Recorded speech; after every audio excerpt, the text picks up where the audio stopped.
ಲಿಖಿತ್. ನಾನು 5ನೇ ತರಗತಿಯಲ್ಲಿ ಓದುತ್ತಿದ್ದೇನೆ. ಇಂದಿನ ವಿಷಯ ಕನ್ನಡ ರಾಮಾಯಣ.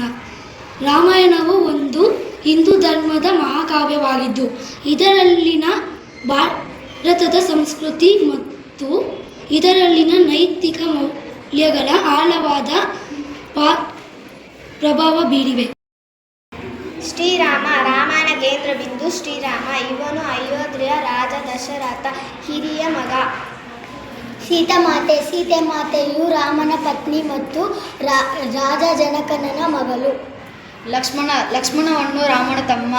ಅವನು ಅಣ್ಣನ ಮೇಲೆ ಪ್ರೀತಿ ಮತ್ತು ಭಕ್ತಿಯಿಂದ ವನವಾಸಕ್ಕೆ ಹೋಗುತ್ತಾನೆ. ಮಂತ್ರೆ. ಈಕೆಯು ಸಾಮಾನ್ಯವಾಗಿ ರಾಮಾಯಣದ ಪ್ರಕೃತಿ ಸೇವಕಿ. ರಾವಣ. ಲಂಕೆಯ ರಾಕ್ಷಸ. ರಾವಣನು ರಾಮಾಯಣದ ಮುಖ್ಯ ಖಳನಾಯಕ. ಇವನು 10 ತಲೆಯನ್ನು ಹೊಂದಿದ್ದಾನೆ. ಅವನು ಶಿವನ ಮಹಾಭಕ್ತಿ ಮತ್ತು ವೇದ ವಿದ್ಯಾಸನು. ರಾವಣನು ಸೀತಾಮಾತೆಯನ್ನು ಅಪಹರಿಸಿದರು. ಶ್ರವಣಕುಮಾರ. ರಾಮಾಯಣದ ಒಂದು ಪ್ರಮುಖ ಪಾತ್ರವಾಗಿದ್ದು ತನ್ನ ಕುರುಡು ತಂದೆ ತಾಯಿಯವರ ಬಗ್ಗೆ ಅಪಾರ ಭಕ್ತಿ ಮತ್ತು ಕರ್ತವ್ಯ ಹೆಸರಾಗಿದ್ದರು. ಕೈಕೇಯಿ.